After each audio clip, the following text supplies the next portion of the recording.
Mr.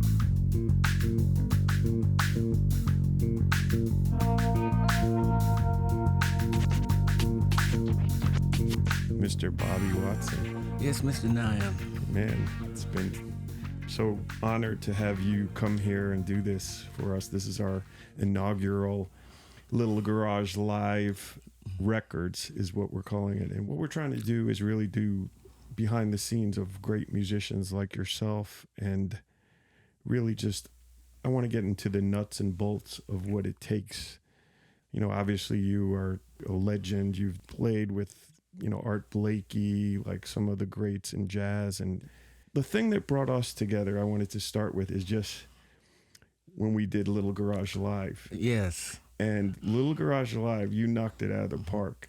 And it was funny how that came together, because I want to tell a story, because we did Lil Garage Live through a good friend of mine, your drummer, Victor Jones. Yes. He brought us together, and me and you we clicked from it. We did. Yes. So it was like, you know, I'd love to have you come in. And we started trying to get, you know, all these, you know, Curtis Lundy's a great bass player, but everybody's schedule is so all over the place. You know, it's so difficult. And you gave us the idea you said, I really like what you guys did with the young Vibes player. Maybe we could bring him in. Mm-hmm. And that started, me and Nick started thinking about just the idea of like, wow, that's kind of cool to bring in some young players. And the cool thing for you was you've already mentored. You're a teacher. And I noticed when we did it, you have such a comfort level with these young musicians. Can you talk a little bit about that and just how that's become part of like who you are right now as a mentor? Well, Art Blakey, he was one of the greatest talent scouts in jazz. And somebody brought him down to a club to hear me. Mm-hmm. And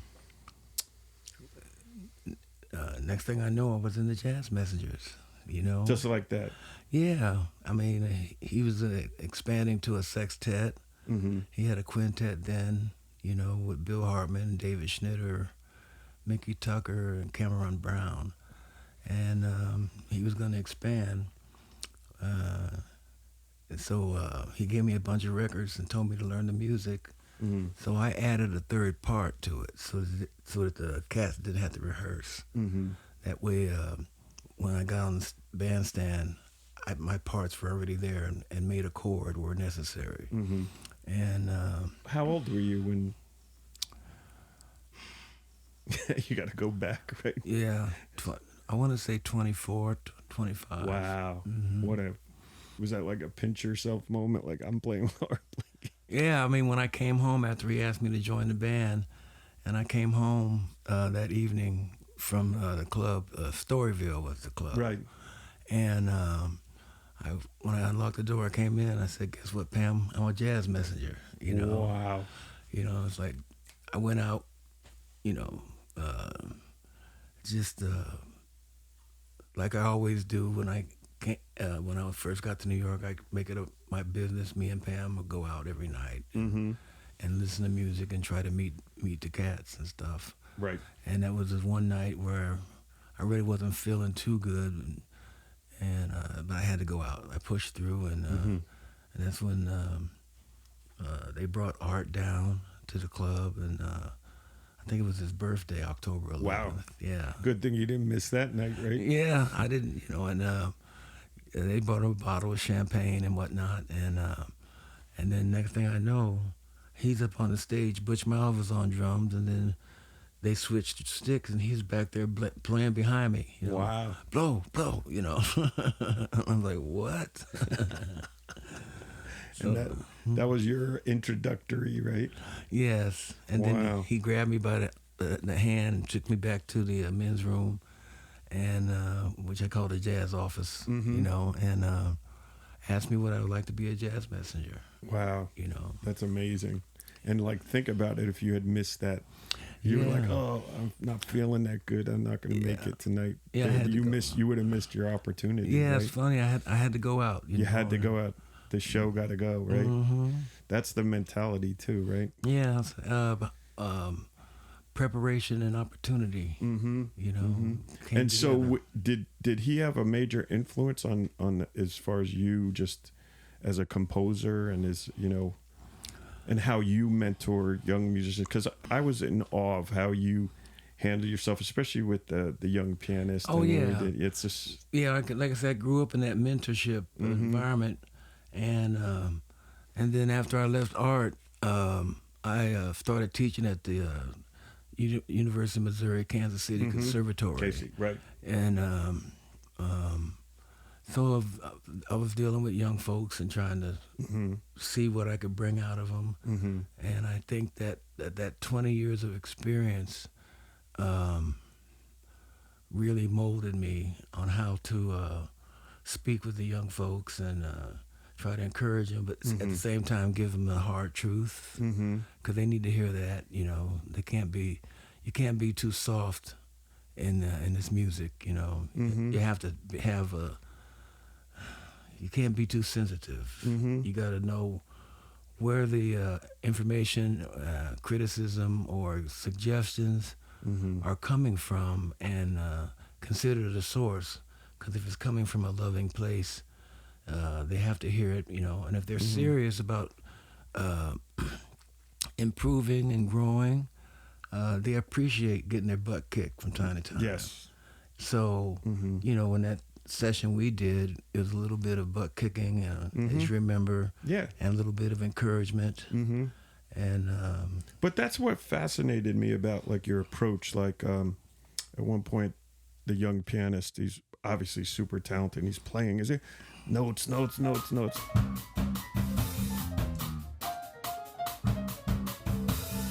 And you're like, you got to talk to me, speak to me, man. Just leave some space, man.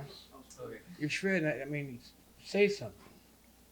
Like it's too much, But you didn't go, you're playing too much. You didn't beat him up with it. You just used a metaphor, and it's just like you said, and it dawned on him.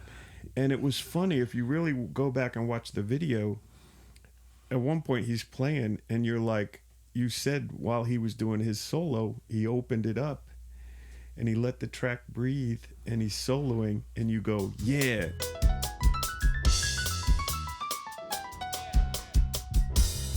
And you could see he cracks a smile almost. Yeah, you got to leave a space. You got to leave some space. But is that typical of you, like working with young musicians? Like don't beat them up, right? No matter where I'm at. We were in China for about 10 days, and I had to work with some young musicians over there. And it's, pretty much, that's my approach, Yes. more of a holistic approach to try to bring themselves out, right?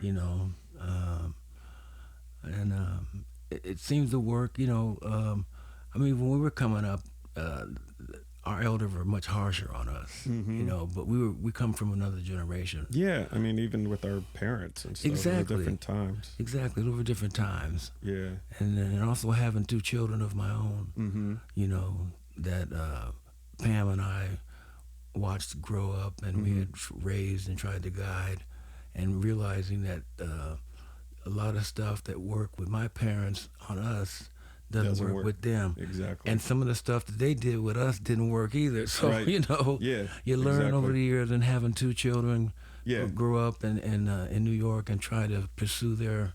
what's funny with your own kids is like, you're like, I'm Bobby Watson. Everybody listens to me, and your own kids are like, yeah, get out of here, Dad. Yeah, come on. Yeah, Dad. Get off your pedestal. Right? Yeah, it wasn't no pedestal at home, believe me. I know it. I'm doing the same thing. Yes. But let's go back to like when you started and everything, like when you're getting in the game, what was your approach? Like, from a young aspiring jazz musician, was it like, I'm going to conquer the world? Or were you like, did you have like, you're trying to figure it out? What was your path? Were you trying to really just get as much knowledge as possible? Or at one point you moved to New York. Now, do you think that was a very important piece to the puzzle? Oh, most definitely. But we moved back to Kansas City, Mm-hmm. and it's sort of like layers. Mm-hmm. I went to junior high and high school in Minneapolis. Oh, really? I didn't know Mhm. that. I thought you were from Kansas City originally. Yeah, I am. Oh, okay. But my dad was in the FAA, Okay. and One point you landed up in Minneapolis. yeah, his job opening was up there for him, Okay. for him to get into the agency. Prince Land. It was, yes. I never saw him then. He went to Bryant Junior High, Mm-hmm. like I did, and he went to Central High School. Oh, I didn't like even. So did. you went to the same high school Prince went to? Yeah, I went to junior high school. That's crazy. Yeah, he's Oh, wow. way behind me, but Yeah, yeah, that's crazy. yeah. And Wow. they were what were they, Jehovah's Witness or Mm-hmm. something like this. And so one of my friends, Gary Gardner, God rest his soul, he used to babysit Prince over his house. Really? Yeah. Oh man, that's crazy. Yeah, it's like, That's nuts. so like many layers. So Many layers. so And Charlie Parker, correct me if I'm wrong, was from Kansas City, right? it's correct. Exactly. Yeah. So I was just a music fanatic, and I always had a very active imagination. And so when I was in the concert band, I played lead first chair clarinet at the time, and I was always adding little notes Right.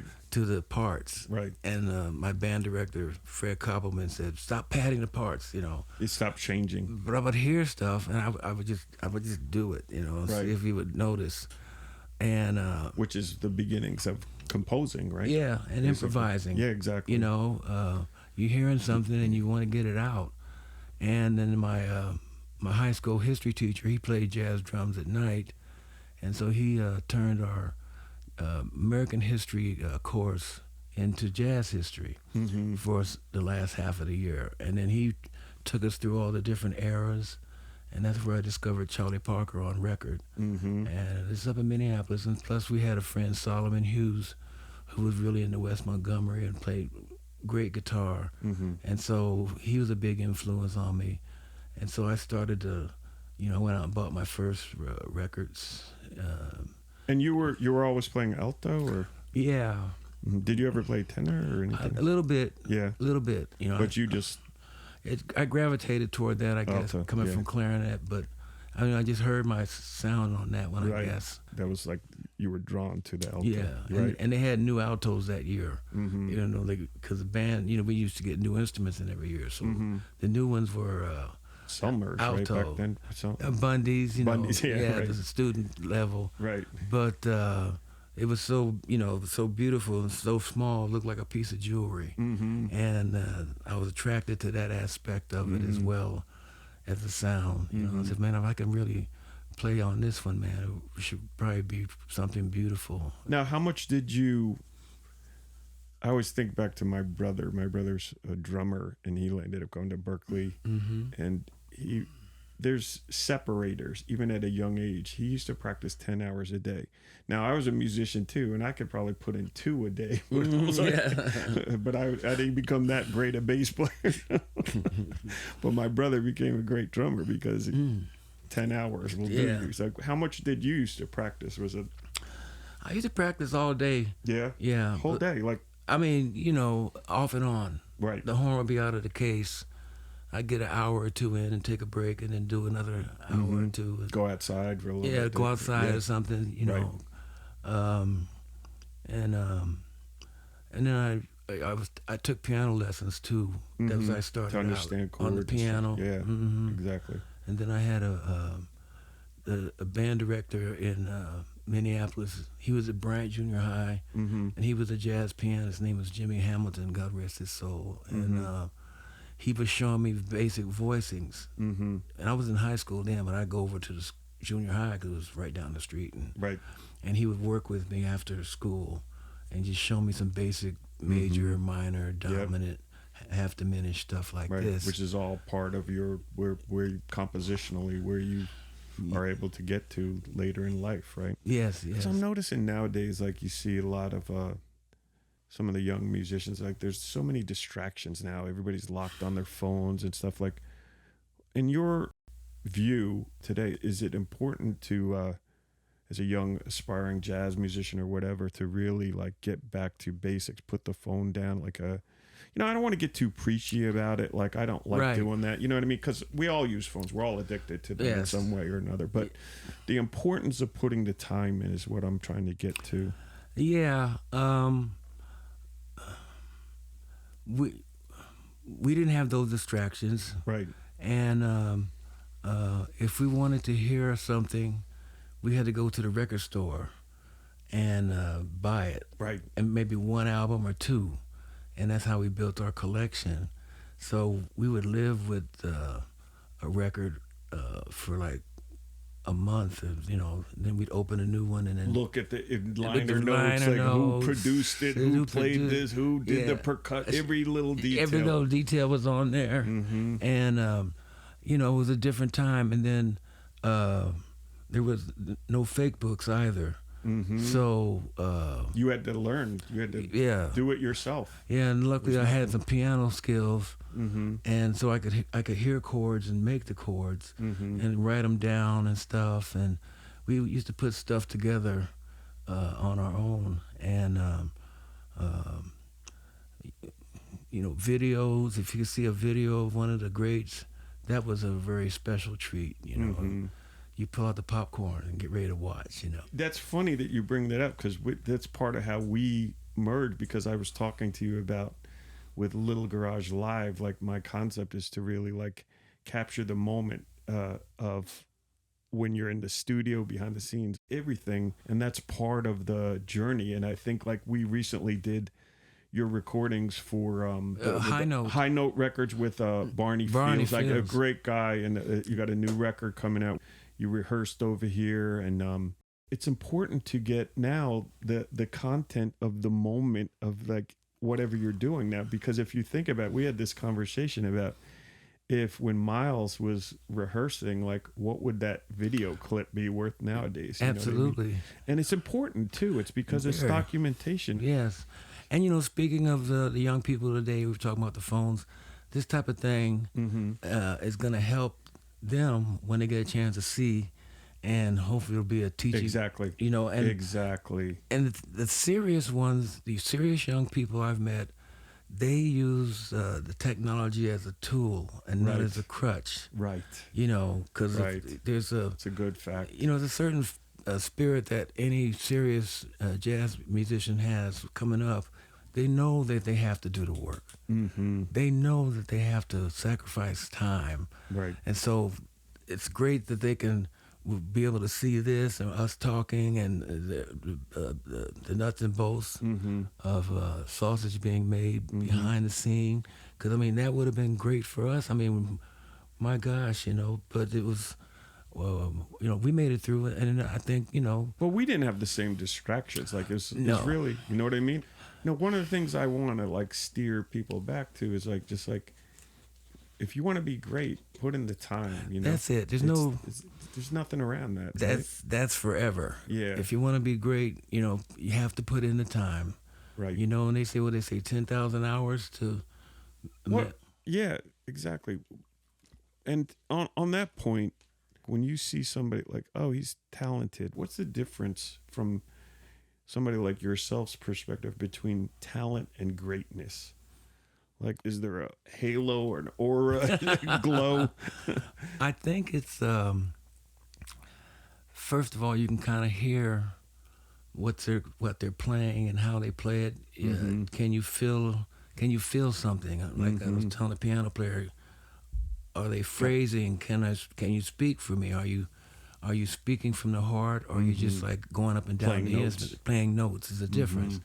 That's number one. And then their humility, and their dedication. They're constantly putting in the time. Like we had Kyson Ellis.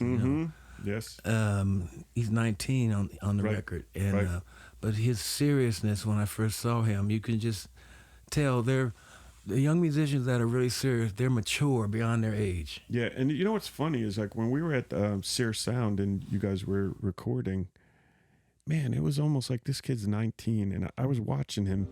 He didn't flinch. No. He didn't flinch. He wasn't scared of the moment. He wasn't like, in awe? Like, look who I'm sitting here with. He was No. like, oh, we're ordering something to eat. Can I? Yeah. So he kind of knew how to roll, and that isn't that part of it, kind of fitting in. Yes, it is. Like, you can't be intimidated. No, it's a kind of, you have to have respect and awe. Yeah. And you maybe pinch yourself a couple times. Right. But you realize that you've done the work, and I earned it. You're on the level. I'm on the level, you know, because I think I said this when I got to New York and started sitting in. Cats wouldn't say, "Oh man, you sound good." They would ask this one question: "Who are you with?" And then that came in and said, "Oh, they think I'm with somebody," because all the bands used to come. Because you're on the level. Yeah, because all the bands used to come through New York, you know, Right. Horace and Count Basie and Woody Herman, and Who you playing with? they would spread out across the city and go sit in. And so that was a normal question when somebody comes and sits in and sounds on a certain level. They say, "Well, man, who you with?" "Well, I'm in town with Basie or something." you Right, know? exactly. So they asked me, who you with? I was like, "I ain't with nobody," you know. But And you said, "I'm with Art Blakey." I wasn't at that point. At I that wasn't. point, you weren't, right. You know, and even Art, you know, when he came in and he heard me, and he pulled me backstage, he said, "Who you with?" You know, and that's when I said, "Well, I'm with nobody." You know, and that's when he popped the question. He has the foresight, and he's and that goes back to what I was talking about knowing, understanding greatness. Somebody who's like, and you do the same thing for Kyson. You know what I'm saying? He's exceptional trombone player. Like came in just the kid was just. It was impressive. I gotta say, it's a pleasure. I mean, it is. The same when I first heard Wallace Jr. You know, Curtis brought him over.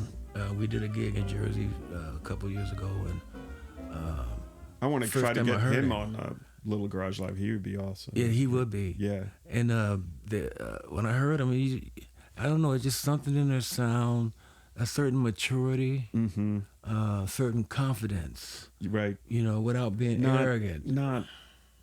It's funny when Mark Whitfield is a good friend. You know Mark too. Yes. It's like when Mark came on, he was pointing out to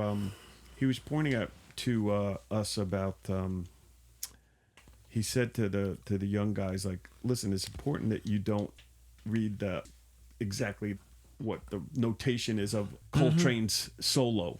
Like, make your. At one point, he just came in the studio and did that solo. Like, it's not important to analyze what he did. It's like come up with your own solo. And he probably didn't play everything he wanted to play in that solo. Exactly. You know. Exactly. I mean, if he listened back, when he was listening back, he was gonna go, "Oh man, I should have done it. I wish I did this. I wish I did." And then that goes out, and then we're transcribing some of his mistakes. Exactly. That's what I was thinking of transcribing. It's like transcribing is good. It's good, but it's like you got to add your own stuff, you know? Yeah, it's like at one point that was just the solo that he played at the time in the moment. It's not like you can't analyze it and play. No. Like, you got to put your own spin on stuff. I mean, that was always in my thing, you know. I interpret, like we were talking. I think that's what you were getting at. Yes. You know, you have to interpretate. Exactly. The notes are just a skeleton. Exactly. That's a guy, but you have to interpret the notes. Exactly. You just don't play the notes. Exactly. Exactly. You know.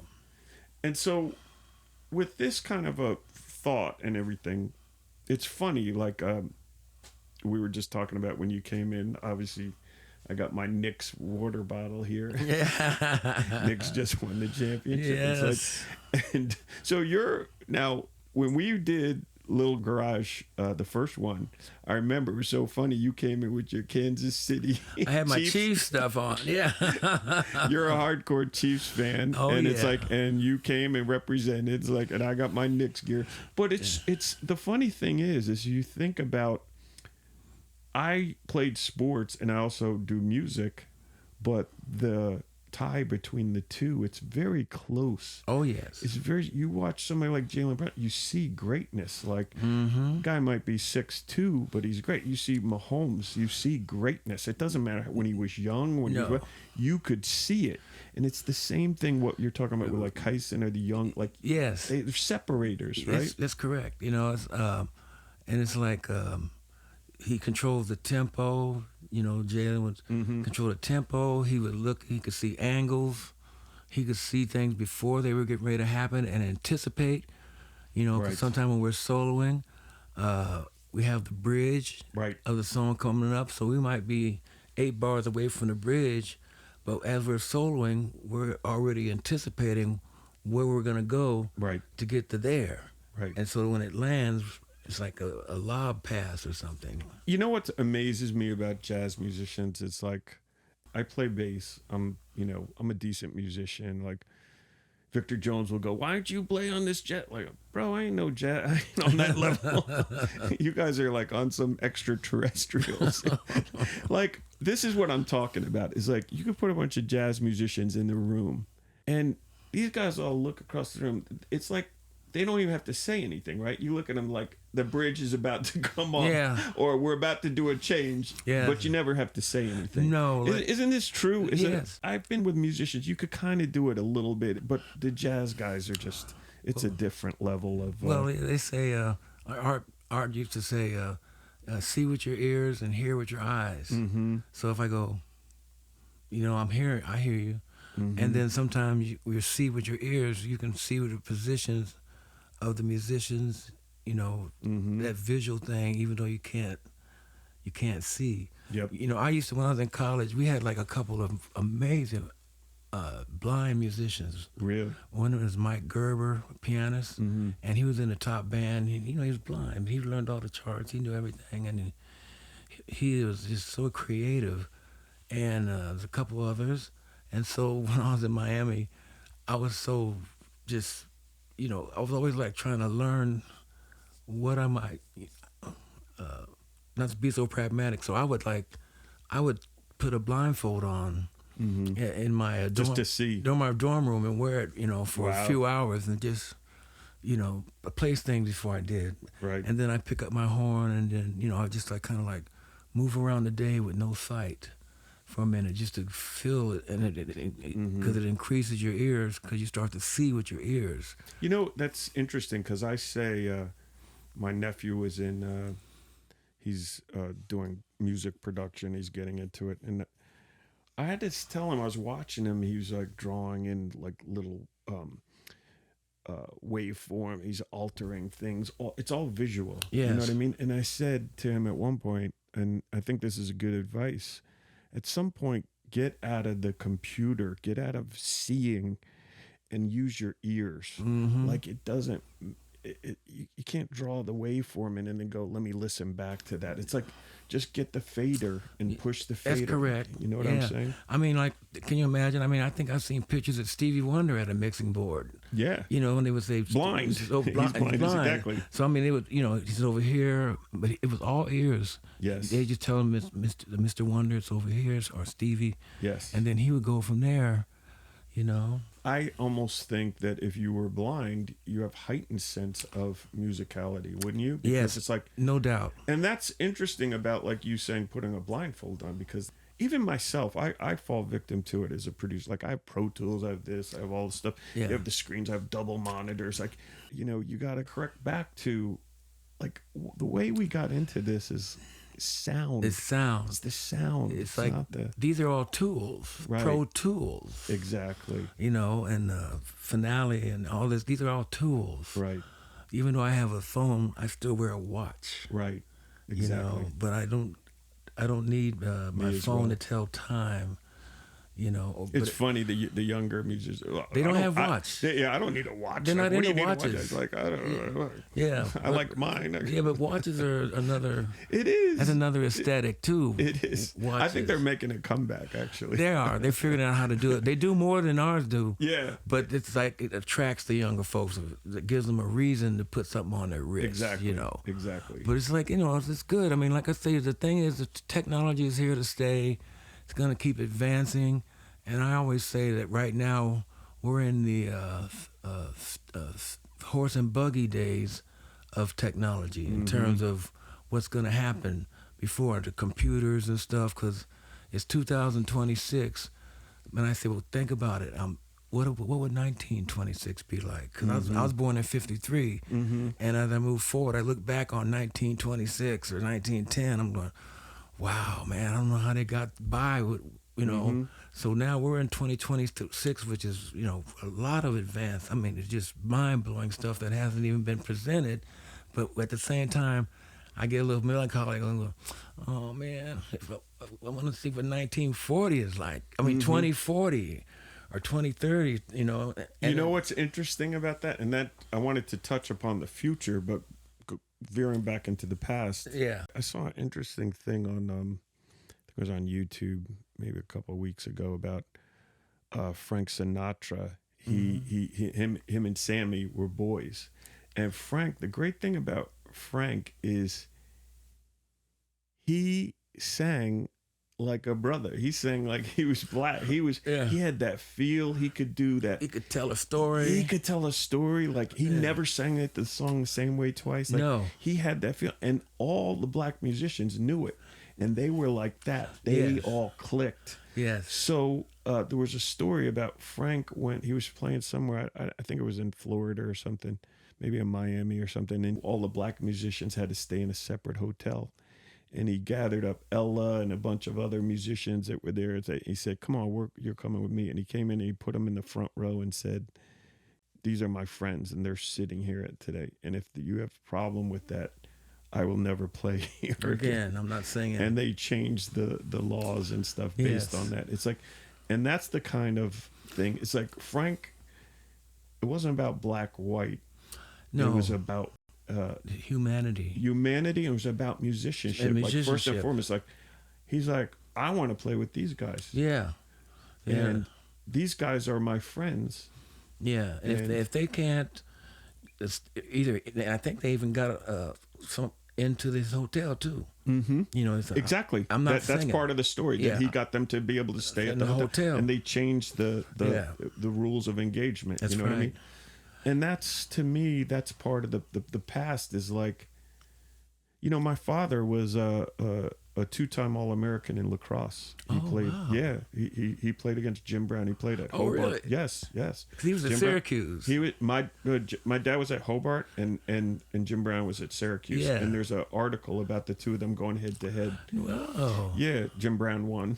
But he was an All-American. But he was an All-American. But my dad told us stories of he would go travel with the team, and especially in the South, and he couldn't eat with the team. Yeah. The team was all white. He was the only black, so he had to eat by himself. Yeah. But that's telling of time. That's history. Yeah. That's our past, and it's like, and it's real. It's real. It has to be talked about, and it does. It needs to be understood so that you can see the progress, and then at the same time realize how far we still have to go. Right. So you can't. Exactly. We're not there, and we're here, but we're not there yet. Exactly. Although, it bubbles up to the surface, like, equality bubbles up and then it goes away. You got these jerks around that want to keep things and go backwards. Right. But before I forget, sure. that Frank, speaking of Frank, there's a record called Frank Sinatra with Count Basie, Live at the Sands. Right, at the Sands. And if you can just look at the look on his face, I mean, he is in ecstasy. Exactly. He's in heaven. He is. He loved, like, Sam, those were his boys. Yeah, like, Quincy. It was like there was no, well, like he would never in a million years have turned his back on those guys. That was his crew. It's who has the spirit, Exactly. Black, white, Latino, right, European, Eastern European. I've heard some really soulful people all over the world. Stand for something. Japanese, and when you hear them play, right, Poland, the United Kingdom. Doesn't matter what. When you hear them put that horn to their lips or right. sit behind an instrument, it just, Yeah. It just, they have the it thing. That's the funny thing about musicianship, right? It's not about, it ain't a white, black, like black folks, when they heard Frank Sinatra, like, he's white and he got blue eyes. And that's the thing about, like, the Apollo or whatever, like, you get on and you bring it down. If you're a white boy, you're funky, you're like whatever. What, the Apollo? You could be Korean. You could be. Yeah. You pass the sniff test, right? That's right. Like Art said, you have to be able to get over the floodlights. Right. Because some musicians, they play very well, very tight, very technically great, but they don't really get over the spotlight. They can't get over the footlights into the audience's heart. Right. And it's not like you're playing down to the audience or trying to milk the audience. It's not about that. It's about just they feel you and they can hear your joy and they can hear your love. And but on that note, you could take even like Stan Getz.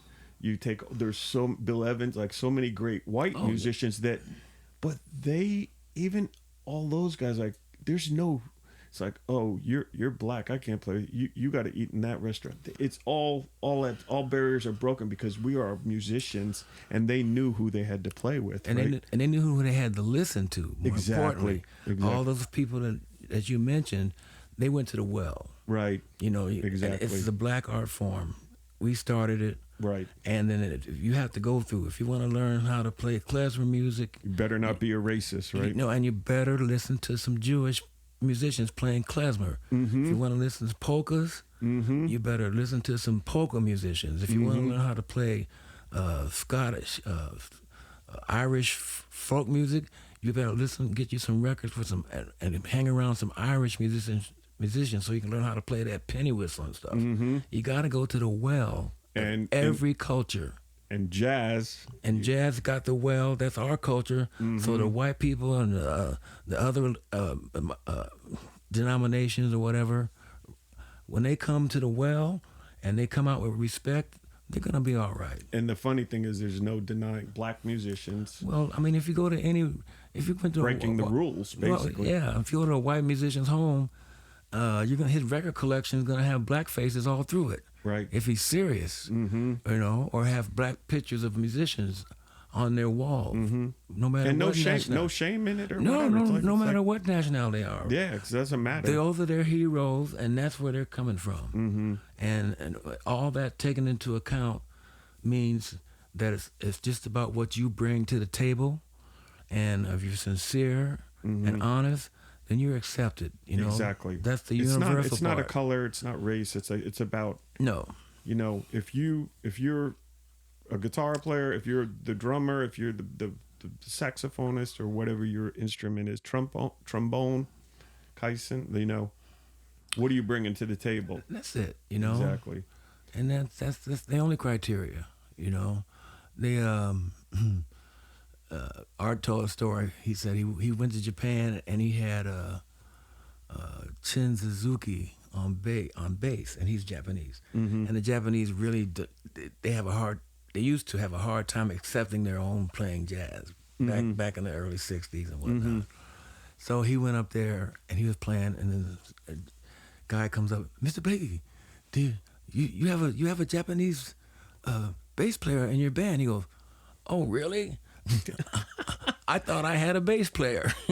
Oh, that's classic. And the same with women as well. It doesn't matter. Joanne McKean, Jerry Allen, Mary Lou Williams. It's not. She plays great for a woman. No, that's like no. And nowadays Terry Lynn. Terry Lynn. So many. She's a monster. She was at Berkeley when. That's right. Jimmy, my brother, up there. I just hung around Berkeley. Me and Mark Whitfield were roommates up there. Oh, really? Everybody would go at Berkeley like, yeah, what dorm you live in? I was like, I don't go to Berkeley. Like, I go to BU. I just hang out at Berkeley.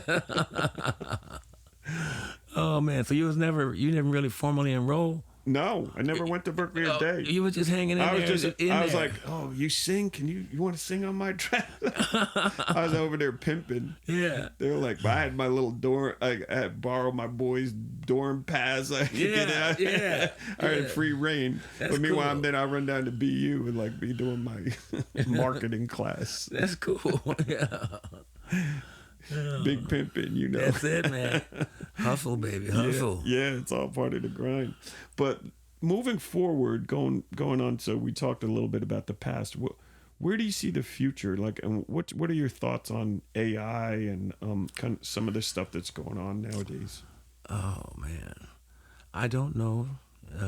Really, I used I had to write a couple letters, and I put in the information I wanted, and they did the letters, came out amazing, and I just tweaked it to make it sound more like me. Right. And I did that a couple times. Yeah. And That was very handy. That was very handy. Right. Again, it was a tool. Because it would take you 2 days to write the Yeah, and I'd be writing notes, points, changing it. Right. But what points do I want to make? Right, But exactly. I just put all those points that I want to make in the Right. description, and it goes, phew. Yeah, it's very handy. Yeah, I'm a little nervous about it with music, because the day after the Knicks won, there was this production. It was like a gospel tune with a choir animated and stuff, and it had lyrics about the Knicks, and that definitely had to be AI.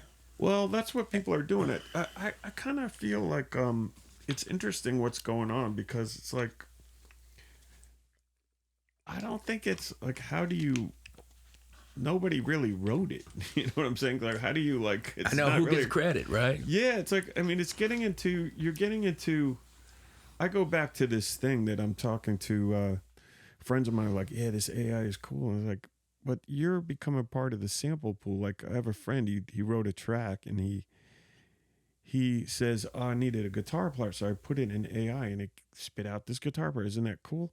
I said, yeah, but now your track that you wrote, there's not even copyright, and you haven't finished it. You're now part of the sample pool. It's like, that doesn't make any sense. Like, No. if you were going to do anything with AI, this is my impressions and my viewpoint as a producer and writer, is that why wouldn't you just prompt it to go, I have this track, it's in E minor, whatever, like the key is, these are the chord progressions, and I need a funk guitar part at 120 beats per minute or whatever, and it spits out some guitar parts, and you go, okay, here's an idea for the guitar. And then that would be a tool, like you said, going back to what you were saying about Pro Tools, it would become a tool, it would be usable, but you haven't become part of the sample pool. You haven't put your uncopywritten track into the... I can see that. I can see that, Nayan. But the thing with it is, that's no fun to me. I mean, I like to hear a real guitar player. I like to think of it myself and say, well, I'm hearing this. Right. And then I bring, as we'll get to, as we go about putting this our record date together, which you documented, I bring it, as I said, that's a skeleton. That's my idea. I have a bass line, which is my idea. And when I hand it to Curtis, he takes it and interprets it. And same with guitars and the pianist, the drums. Right. I tell Victor, this is what I'm hearing. Right. And then after that, you let go. And it goes and it flies. And the great part is I still get to put my name in the upper right-hand corner. Yeah, exactly. Now, this could be really tricky, because if we go like that, then Curtis could say, well, I need some royalties off of this, because I came up with this bass line, right, which is similar to what you wrote. And he's your today. boy, so he's my boy. But then Victor Jones, or but if you could be around musicians, and if you open up the lid, and say, well, what are you hearing? Yeah, exactly. Then they're gonna go, okay, if this goes out and does well, I need some money for that. Yeah. So I mean, it's. Well, I think what you're saying too is that the key is, I'm giving you like AI the way people are using it, and I'm saying, like, if you're going to use it, maybe it's a tool, maybe whatever. I would prefer as well to get a stank guitar player coming in. I need a funk guitar part, and it's like, I'm hearing this, and then it comes out of their hands to it's being recorded. So that's option one.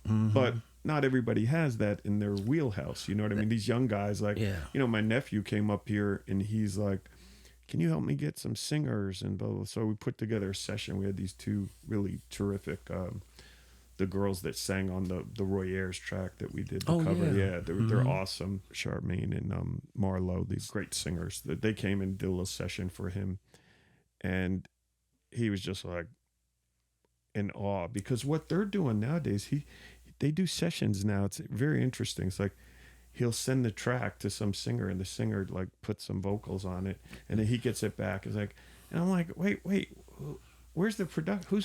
Nobody's producing. This is the singer singing. You got to get in the room, right? Yeah. I've had different situations I've had tracks sent to me, and maybe in the last 10 years.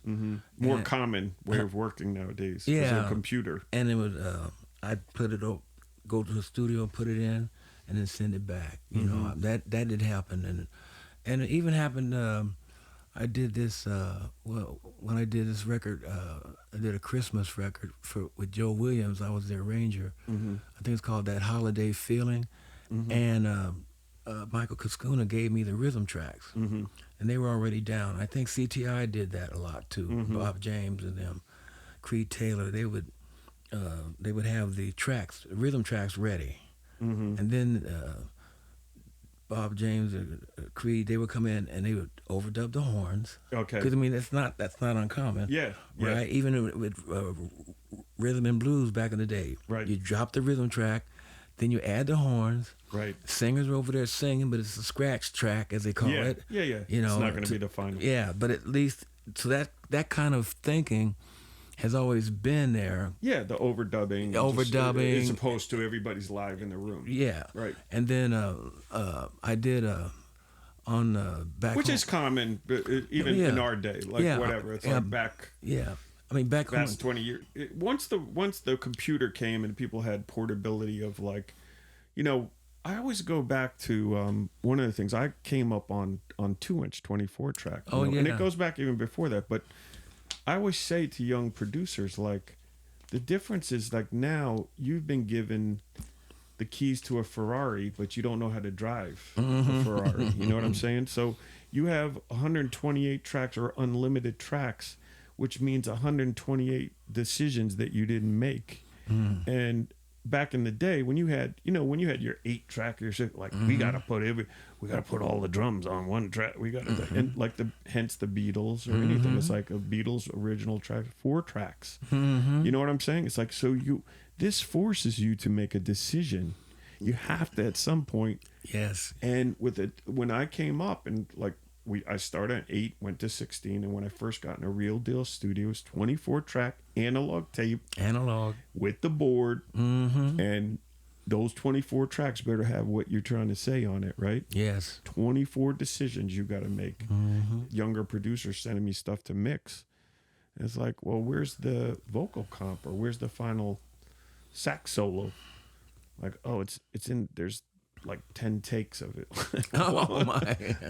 Wait a minute, I'm not producing it. You're producing it. I'm just mixing it. I'm mixing here. You know what I'm saying? And it's like getting back to making decisions and really like. And can you talk a little bit about that as far as like being a mentor and stuff? To like making a decision, conviction in something, in terms of composition or whatever you're trying to do. You know what I'm saying? Yes. Well, I think like when I'm writing, I don't try to do everything at once. When I sit down to write, I'm not trying to write a complete tune. So I have a lot. You start with an idea. I got an idea, sketches, and if that's as far as I can go for the day, I'll put it down, and it might be another idea, so I'll start that one. So I have a little sketch pad book. Is it on staff or do you write the notes? Yeah, I write the notes. They're and on you hear staff. melodies in your head? Okay. And then I'll be at the piano and I'll write them down, maybe put some chords over it and date it. I would date it 2:00 p.m. Such and such day. Yeah. Such and such day in my basement or whatever. Okay. And then that way I kind of got like a diary where I was. You have a little recorder too, or just on notation? Well, since the phone's happening, I have like over 100 snippets from me singing sometimes on a plane. Because you get an idea. Or put it up on the piano and play something, or I'll hear something on the horn. I'll turn it on and do it like that. So like I say, that's cool. I don't have to stop and get over. So you're documenting big. So that's the start of your process. Yeah, I document little ideas. And then how do you flush it out to where you develop into a full song? How does it become? What's your process that you go from that to the record? Well, I have to make a decision about when is enough. Decision. Yeah, it was. Right. I have to make a decision, and then I look at it, I play it through, and see that feels good. Do I need anything else to add? And you kind of got to like step away. Right. It's done now. Right. like top shelf. You got a timer. Step away from the plates. Now, does that involve? So when you get out your song and you flush it out, is it? You're getting the piano idea? You're getting the chord. How deep do you go? Do you go into the bass line? Do you go into the? Yeah. Sometimes the bass starts, or sometimes it's the chords, and then the chords may come first. A lot of times the melody comes first. Sometimes it's a melody on top of something that I'm doing, so I kind of write that down and try to make the melody go, and then where's that melody going? And then the bass is very important. So then I just sort of like groove. I hear it, but then I don't. I try to write without a groove first. Really? So your groove is, that's so funny, because as a bass player, I'm always the groove. Yeah, exactly. I go to the groove first. I want a strong melody and a really strong harmonic movement. And then I decide, is it going to be a ballad? Tempo. Is it go for tempo? Then you go for style. Is this going to be a Latin thing, or is it going to be a funk thing? What's the feel? Well, now we go to the feel, because if it's a strong melody, it can withstand different treatments. Or sometimes I'll do it and I'll go, what would it sound like in 3/4? So I got to go around. Now. Yeah, and go to time changing the meter. Yeah. So I kind of like take the feel, swing. The feel, swing. Where do you put swing? Straight eighth, maybe. Yeah. Or swing, but or swing. Yeah. Medium. Now is that when you start thinking about drums? Is that when you would call Victor or the drummer, or do you have a drum set available to yourself? It's all in my head. It's all in your head? Yeah. So then until you get with the guys. Right. Oh, so you don't do a conventional day. You don't have all the drums. Like, this is like, you're going to come in with the idea. You're going to have charts? Yeah, I'm going to have some charts. You're going to have charts. And usually drummers want the melody. Right. And you'll tell them what you're hearing and the amount of swing. I can sing what I'm hearing a little bit, and then Curtis, there's this song. Yeah, Curtis is amazing. I want to get him in here too. Yeah, he's very interesting. He's such an interesting character too. Yes, he is. He's funny. Yeah. He was cracking me up. He was getting on Jordan was phenomenal. Oh, we have a lot of fun with Jordan. It was so funny, the dynamic between the two of them in the studio. But yeah, Jordan just takes it. He knows. He just takes it. It was so impressive. He's young, but he holds his own. But he takes it on. He doesn't get all his feathers ruffled. No. It's like he is. He really impressed me. We know if we didn't care. Number one, he wouldn't be there. Right, exactly. That's the first Hanging thing. out with you two grumpy old. Yeah, he wouldn't even be in the band. Right, exactly. Number one, Right. And then the next level is the way we're gonna come at you is with love. Yeah. It may not sound like it, but we're part humorous. As you notice, he would be, messing with him. Yeah. Part humor and a little salt in there. Yeah, a little salt. I think Curtis has more salt than you. Yeah, I'm gonna say a lot of salt. A lot of salt. But Curtis, Yeah. But he's funny. The dynamic was really funny. Yeah. We documented some of that, so it was really interesting. So, it was a fun session. We call him Coach. Right, exactly. So going back to that, so now you have a new record coming out on High Note, right? Yes. Tell us a little bit about that and how who you got and everything. Well, we've been trying to work this out for a year. We was hoping to do it maybe last summer, last fall, and just schedule. But I wasn't ready. Yeah. And I told Barney that. I said, I'm not ready. Yeah, you got to have the tools. I gotta get the songs. I appreciate that too, because like just throwing something out there, man, it's like I don't roll like that myself. It's like I can't do it. I gotta have. I had to think about it. Go through my boneyard. Right. See what you got. See what I got and the stuff that I've already been working on. Because I have some stuff still that I was working on for this record, but that I didn't really get a chance to finish it because it turned out I had flush out ideas. Yeah, you got to take some time. And I have enough material already, so I still have some stuff left over for from the preparations from this record, and so I always got like a boneyard behind me.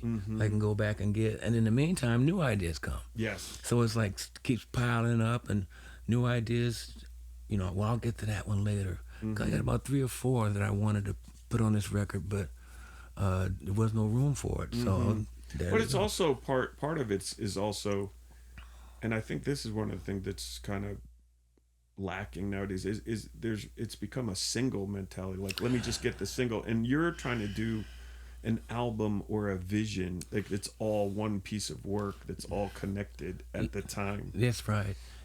So the different tempos and feelings, like we were talking about, so that it's programmatic.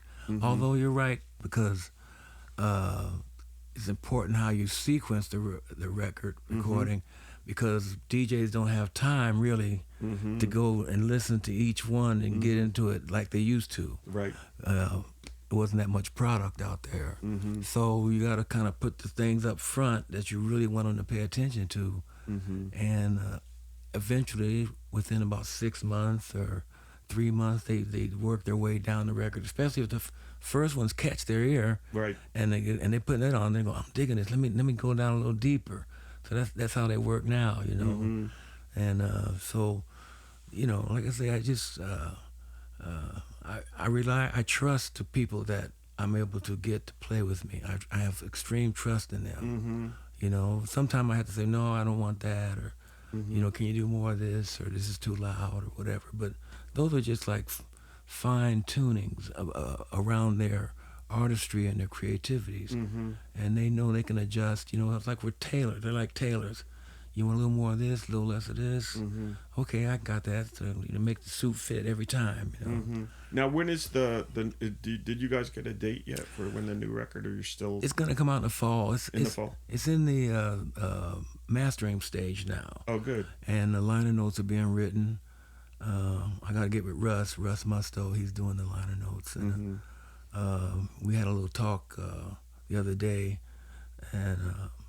I'm going to start leaving voice messages on his phone about my thoughts. He said, Bobby, just leave voice messages on my phone, and I'll transcribe them, that's funny. If a thought comes to you, then I'll leave and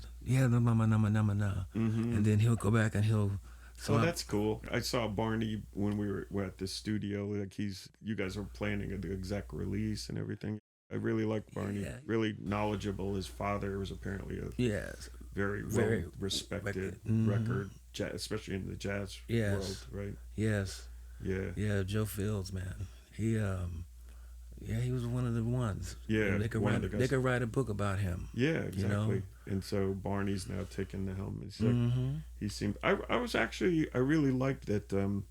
When I talked to Barney, he's not looking at it just from a perspective of like old school, but he's also bringing jazz into streaming. And I had an interesting conversation with him. I was like, the streaming thing. It's like, and he's like, no, streaming is great. Like, he's embracing it. And I think that's such a good mix for somebody like yourself, where you have somebody who's, comes from legendary status with his father and everything, but he's kind of bringing it into the future with streaming, and he gets it. He's not combative about it. Oh, no. Really it's been very good for him. Yeah. And in fact, he egged me on to do 4 Christmas songs for an EP. Exactly. That was something, like I say, doing this record. Wasn't thinking about that, but he dropped that on me a little bit before the date. So I started figuring out which 4 I wanted to do. I know I was thinking about that in Kansas City before I got here. Yeah. So that wasn't on the plate when we first started talking about recording together. Right. So that's. But it's so key, because Christmas songs stay forever. I've always wanted to do it, but I always envisioned myself putting more preparation into it, and then he just said, no, we just did it for Christmas songs. That was easy. Now I got to tell you something. So I'm going to segue into something. If you saw in the Lil Garage, did you see all the nutcrackers I have? Yes. In the garage? So I have the Lil Garage nutcrackers, and I give them all funny names. Like, we'll have like Bruce Bon Jovi, like get funny names. I'll mix up names and stuff, or I'll play on. I have one that looks like Prince, and I named him Prince, spelled Prints. A Prince. So I have all these funny names, and when we came to Sear Sound, and just my connection with you and everything, and I'm, like I said, I'm honored to have you here, and it's just been I think we have a connection just Yeah. as musicians and composers or whatever. And so I was telling Nick, I have to get Bobby on the in the Nutcrackers. So now I got to show you this. We have you look up there. Let me get it. There's some up there. I want to show you. There's a couple of nutcrackers up there. Yeah. There it is. So this. Oh, Look at the Christmas hat. Lord. Look what it says. Look what it says. Oh, Lord, Bubby Watson. Oh, Watson. I'm a nutcracker You're now. a Nutcracker. Oh, that's great. Oh. So you gotta bless him. Give him your blessing, because he's gonna sit right up here on every. Son, keep it swinging. Watch over him. Strive for tone. Bring harmony to this house. Bubby. Bubby. Oh my gosh, that is so much. Now that is special. That is, and it's like he is staying right here, and it's because he's got his Christmas hat on. Oh, Lord have And mercy. Bobby's going right there, and every interview that goes on from now on. Oh, Lord have mercy. That's so much. Isn't that great? Thank you. Golly. So the last thing I wanted to talk about is like, so you're here in town to do the Montclair Jazz Festival. Can you talk a little bit about that, what you're doing and everything? Yes, it's put on by Jazz House Kids, which was started by Melissa Walker, Christian's wife, and Christian is involved with it, of Christian course. McBride. Christian McBride, who set up the whole her- Montclair Jazz Festival. It's awesome if anybody hasn't seen it. Yeah, it's open to the public. It's free, and this theme, they're doing great jazz cities. So Jace Moran is going to be playing with us tomorrow, representing Houston. Okay. I'm coming with my band. We're representing Kansas City. Okay. And then Orrin Evans will be here later representing Philly. Oh, that's cool, so man. He's bringing cats from different cities to represent awesome. their city. Oh, what a cool idea. Yeah. That's really cool. So, but not everybody's from Kansas City on your band. No, but you it's my are. band. Yeah, so it's your band. Yeah, Okay. yeah, 'Cause it's that my would band. be very I'm from difficult. Kansas City. Yeah. Okay. I got you. Yeah, I got you. I couldn't bring the. Anyway, I love you guys. I'm from Kansas City. What's your But I have prediction? my band. So now our Knicks, because you've lived in New York, so our Knicks have won the championship. So, any comments on that? How Man, isn't that wild? that was so exciting and nail biting, and I was like up and down at the house. The game 4 was ridiculous. Oh man, game 4. That was not even supposed to. I had an out of body experience. I did too. When he Abanami, whatever, he came back and tipped that sucker. OG came in and tipped that sucker, and we were like. And there's 1.2 seconds, and you're 1.2, like, yeah. I think we just won. I think we just won. 29 points down. Yeah, I mean, because at first it wasn't looking good. Everybody else, I was like, no, don't worry. Third quarter, get through that treacherous third quarter. We coming in the fourth. If we're in like 15 or 20, I think we can chop But that people down. don't understand. If you're not a Knicks fan, people don't get the hardships of being a Knicks fan. Like last year with playing against Indiana, it's like the Knicks were up like 18. And my son came into the room and he said, me and my daughter were watching the game, and he goes, oh, this game's over. The Knicks got this. And we're like, no, don't say that. And sure enough, they lost. Yeah. And so his redemption was this year. He came and he sat down and watched the game, that OG game. Yeah. And he kept going. And I'm such a Knicks fan. I'm like, I don't know if they can come back from 20 down. And I'm all like saying all this negative stuff. And my son's like, Dad, I think they're down to 15. Dad, it's like 12. I think they might come back. I was like, They're down I 7. don't know. They're down 7. Just win the damn game. Just win the damn game. But for a Knicks fan, just to pull that game off was just. I didn't think I'd see it in my lifetime. I didn't think so. And my kids, they're in their 40s, I know. And I already told my wife, like, we were planning to go to Minneapolis week. We were going to go to Paisley Park. She has a convention out there. I was going to go. Go to see Paisley. Yeah, but I moved my flight till after. I have to go to the parade. You're going? I have to. Yeah, my go, son's bro. trying to get off work to go. I have Thursday. to go. I have to go. I have to get like the. If I was here, I'd go. I have my kids at the Yankees parade, ticker tape parade. I have them at the Giants ticker tape parade. And who would think the Knicks, like, you know what I'm saying? Like, I know. We're like, we were like, I was just over the moon, man. I was like, I think I'm a jinx too, so I have my stuff. We all have that. Yeah, I got to go outside right now. And my wife is like, why you got to go outside? I wore this hat. Yeah, then I had to take it off for a minute. You know, I'm not putting it on until the fourth quarter. Oh man, I was going through all kind of shenanigans, man. You want to hear the funniest thing is my wife, the game 4, she's like, this is over. I'm going to bed. She went upstairs to go to bed. And then she hears, like, she's already lights out everything. She hears me and my son screaming at the top of her lungs. And so the last 2 minutes, she turned the game back on. Had the sense to. And I came upstairs. Like, did you see that? She goes, I saw the last 2 minutes. And that's all you needed to see. That's all you needed for that. I'm telling you, the rest was like, I mean, I was feeling lower than a snake's belly at first, I don't know what was going on with their calls. I didn't know what's going on, you know, and they were like 20 points down or something at halftime or something ridiculous, and or 29. It was 27 at halftime. 27 at halftime. 27 at halftime. The highest they were down was 29. Right. And in the fourth quarter, it was still 20 down. Yes. And it's like, just, man, you know what? Kudos to, that's going back to what I was saying about music and sports. It's like chemistry, the team. It's just like, you know, Brunson picking when he has to. It's like Cat picking up the torch when he has to. It's OG like exactly the chemistry and the rebounds. And, exactly. Hart. I mean, and then Mike Brown. He's done a phenomenal job being the right spreading the floor. Exactly the different philosophy of like and talking last to him. year. And last year was just it was just the starters. It's like now he has.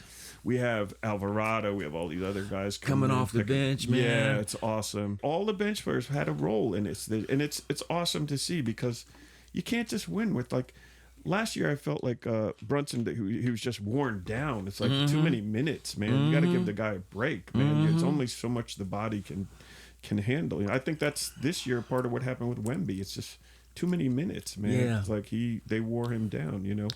Now, segueing from that, the last thing is now Mahomes had an injury. How are you feeling about them this year? He's way ahead of schedule, man. He is? Yeah, that man is driven. Okay. So he's way ahead of schedule. Kelsey's coming back? Kelsey's coming back. We got the running back from the Super Bowl champ Seattle. We got their exactly. He was the MVP. Yeah. So we got him. And the main thing, we got to get our offensive line, left tackle, and make sure that's Andy tight. Reid's a great coach, too. Yeah. You got a great coach. We'll be in the mix. Yeah? We'll be in the mix. Don't shrug. Well, it's good Kelsey came back. Yeah. You know. And now you have all the Swifties. Yeah. Did you see Taylor Swift at the Knicks game? Yeah, I did. So she's got both our teams good. That's right. Yeah. I was like, well. Knicks and Kansas City. I'm like, man, I can't lose, you know, or I can't get rid of her. No, whatever. No, but she seems like a nice person. Oh man, the Knicks. Did you see at the end of the game, like Jerry Seinfeld's face was just like, oh, game 4? Yeah. Oh, everybody. He was like, people were stunned. Larry David. Yeah. He was getting ready to leave. They said he was getting ready to leave. He was like, "This is over." Seinfeld, this is over. You can't leave. Seinfeld, you can't leave. Yeah. You can't leave. You jinx us. Yeah, you gotta stay. Yeah. You know. Plus, they have a rule that if they could give you complimentary seats down front, a celebrity, right? You gotta stay. You gotta stay because it looks bad. It looks bad. And he was getting ready. He was so distraught. Yeah. And he's like, sit back down. I mean, only Knicks fans would get that because I'm the same way. I get so heated. It's crazy. Oh, man. My wife's like, we had this, another superstition on this whole series is like, I went to my cousin's house and he made these Knicks cookies and they were so cool because it had the Knicks logo on it. And I brought one home. And so we were at one of the game that the Knicks lost to San Antonio. The cookie was sitting there and my daughter was there. She's like, can I have I want to taste that cookie. Can I have a bite of it? I was like, no, you're going to jinx this like this. And they lost the game. And my wife goes at the end of the game, you should have let Skylar eat that cookie. Right? So the next game, I said, she goes, if you hadn't done that, they would have.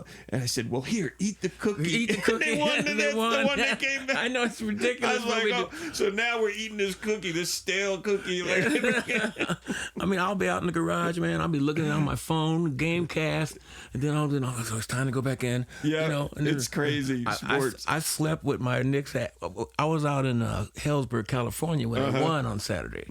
So that after the gig, we got through because of the time change. You're so like, what's going on? And, then, so the name, Fiending. it was still going, and we were looking, and I was going out. I told the cast in the band, Rufus and Billy Hart and George Cables. Oh, wow, that's cool. And Craig, I said, look, guys, I'm going to be going crazy, okay? So just Understand. And I went out, I went next door. They had a little bar, I watched on the screen. Right. You know, had me a little drink, you know. Yeah. Okay, now come back in. Then I have to turn it on. Then I turn it off. And then let me give him I'll give him 8 minutes, then I'll check in again. You know, like I was going manipulative. No, it's like people don't get it. We went to a wedding recently. My cousin's, my first cousin's son got married, and it was in Greece. It was Santorini. It was beautiful. Oh, and I'm like sitting there, like the app isn't working. It's like I can't get the game. It's like we're in Santorini. Like look around you. Like I need the Knicks. Or like what are they doing?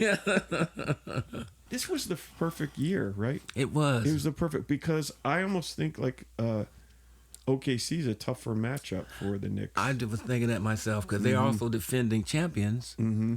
So they got that in under their belt. Yeah, exactly. They're not all rookie and like no, they green. got some seasoning. Yeah, you know? they could and they really played the Knicks very well this year. It's like so. And I think Wemby, he hasn't gotten used to his body. I mean, he's still got some growing to do because he's very clumsy at times. Yeah, I think there's too much time and too much riding on his head. You could see, you know, at the end of games, he was. You know what the thing is man, it's genius. Leon Rose's genius bringing together the Nova Boys. Yeah, the Nova Boys. They are winners. Yes. They did it twice. Yes. March Madness that's not an easy thing to pull off twice. No, twice. Yeah. So you brought together, these guys know how to win. You know what I mean? Yes. That's, so anyway. That's true. I want to thank you, man, for doing the inaugural, the first episode of Lil Garage Live Records, and you are, Bubby Watson. Yeah, Bubby, you got up there, my man.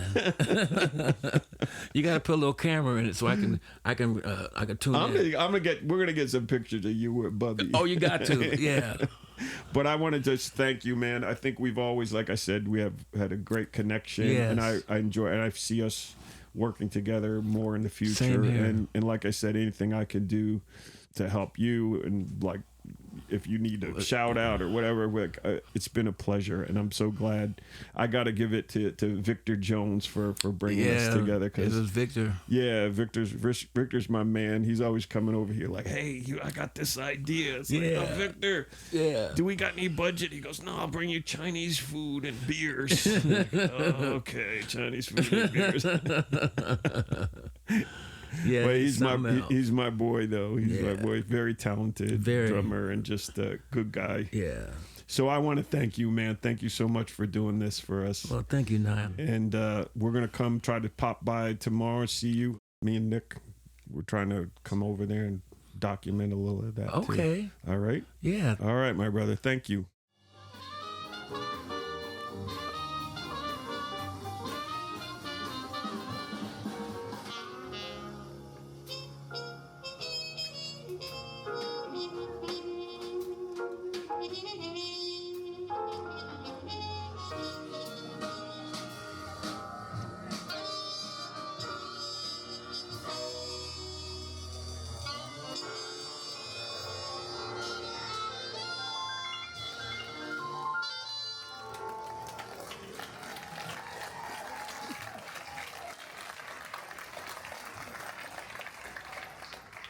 Thank you.